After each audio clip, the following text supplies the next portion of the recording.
Russell Wilson might have showed me something the other night. Really, really unexpected. Multiple ways. Good morning to you. Good Monday morning. I'm Dejan Kovacevic of DK Pittsburgh Sports, and this is Daily Shot of Steelers. It comes your way bright and early every weekday. If you're into hockey and or baseball, I also offer daily shots on the other two teams in town that I cover, the Penguins and the Pirates. I hope you'll check those out as well. Russ was part of a really unusual contingent of Steelers/football people at the Penguins-Bruins game Saturday night at PPG Paints Arena. I was there covering that, of course. And if you aren't familiar with this, the contingent was Russ, his girlfriend, who is allegedly, and forgive me for this, some big pop star, Ciara. Somebody else was there with her. Is it Ciara? I don't even know. It's spelled C-I-A-R-A. No disrespect intended here. Just legitimately never heard of her. Brett Kiesel was there. Troy Polamalu was there. And just to round out the strangeness of all this, Spencer Anderson, your 7th round multiple purpose offensive lineman from last season, was there. Okay. Who put this band together? But anyway, there they were.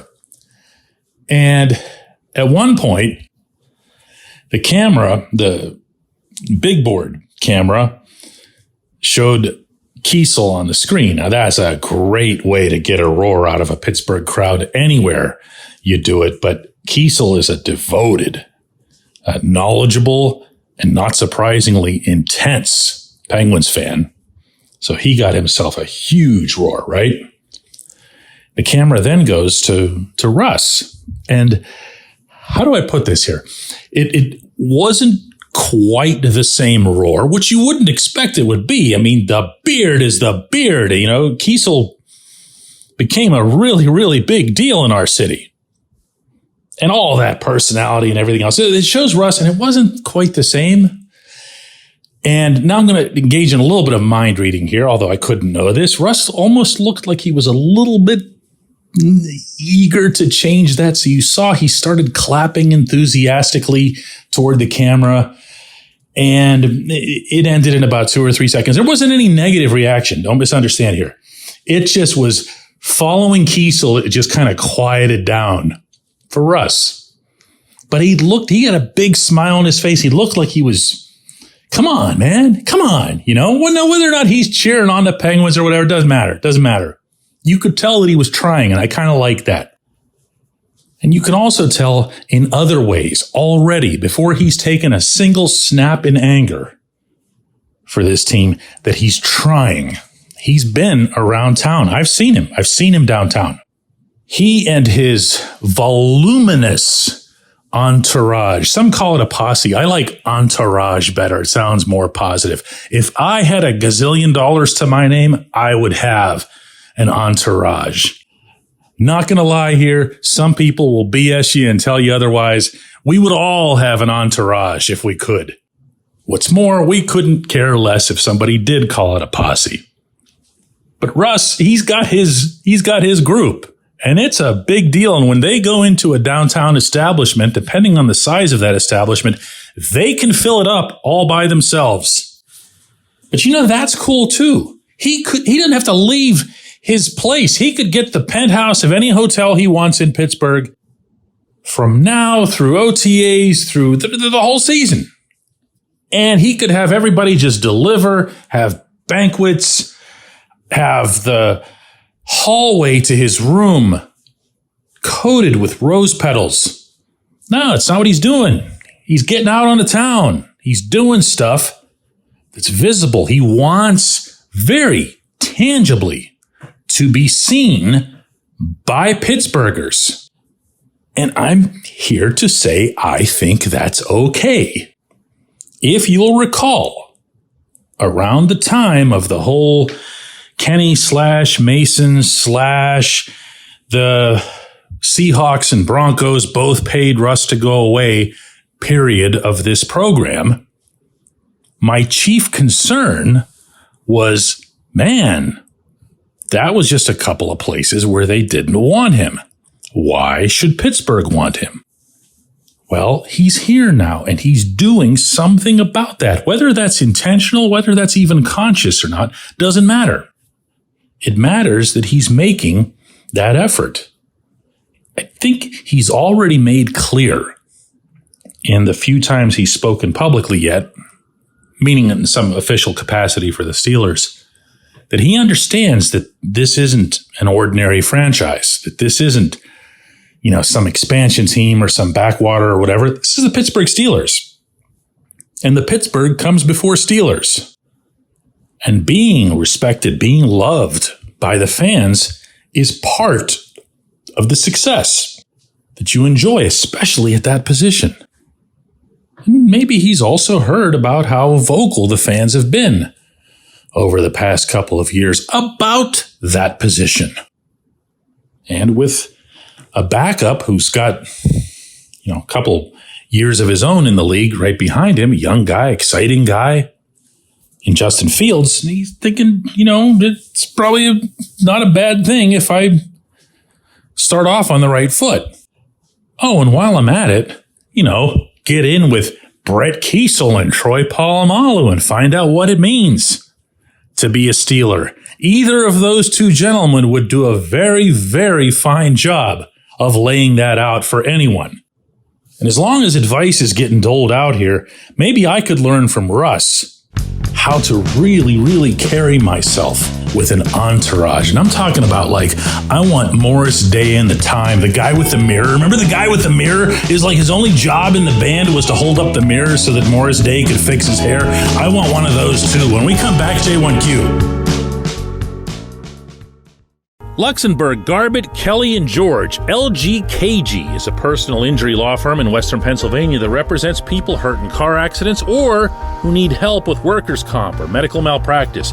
When the attorneys at LGKG make you a promise, they keep it. They've been keeping promises in our region for over 80 years. LGKG's been AV rated, the highest rating a law firm can receive, and they've been designated super lawyers. That's actually a thing for over 15 years. It's a rare combination. LGKG has offices in Cranberry, Newcastle, Beaver Falls, Butler, and Elwood City. Learn more about them by visiting lgkg.com or by calling 888-842-5454. LGKG.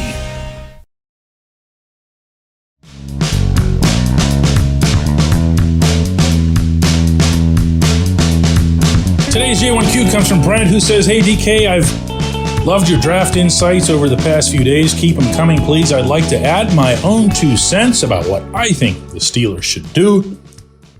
I agree with most observations that the most logical position for the Steelers to draft with the 20th pick appears to be right tackle, given the strength of that class. I'll also add that Amarius Mims just feels like a prototypical Steeler to me.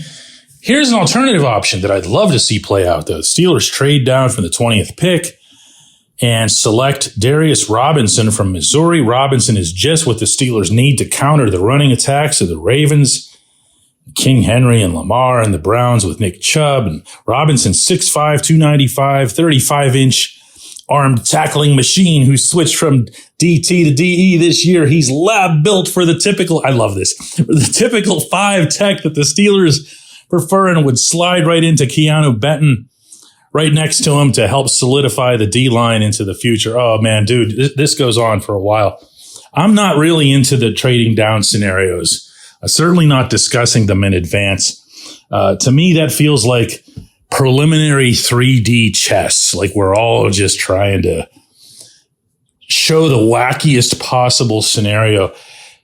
Every single year, somebody brings up trading down. One of the people who would bring that up was Kevin Colbert himself, and I'm sure you're going to hear the same thing from Omar Khan, because Omar mentioned it last year as well. We're open to trading up. We're open to trading down. As soon as everybody hears trading down, they go, woo, 3D chess, and they start playing it.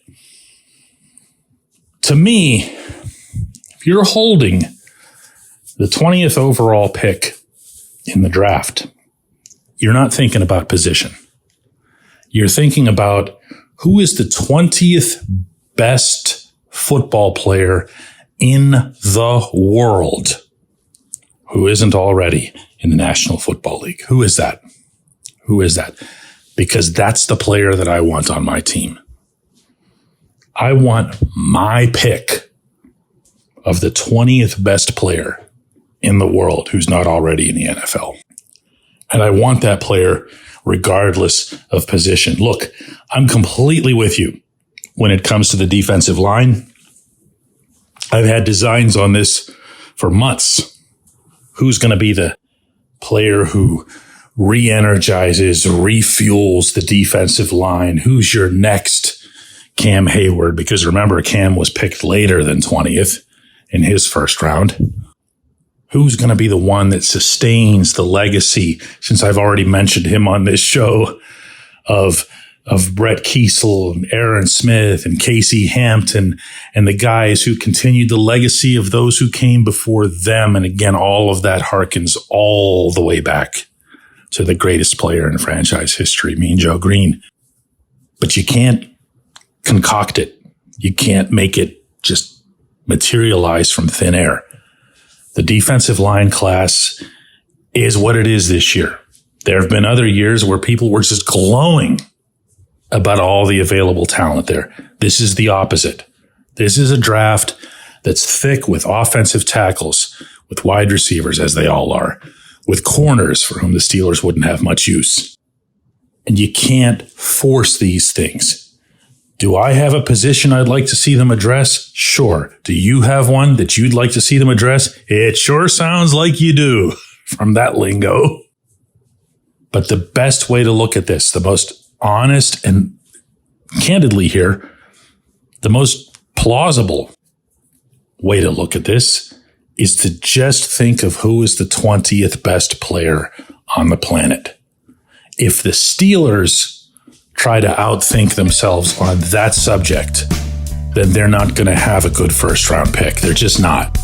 And that includes, I dare say, if they start doing the mental Olympics involved in trading down. I appreciate the question. I appreciate everybody listening to Daily Shot of Steelers, and we're going to do another one of these tomorrow.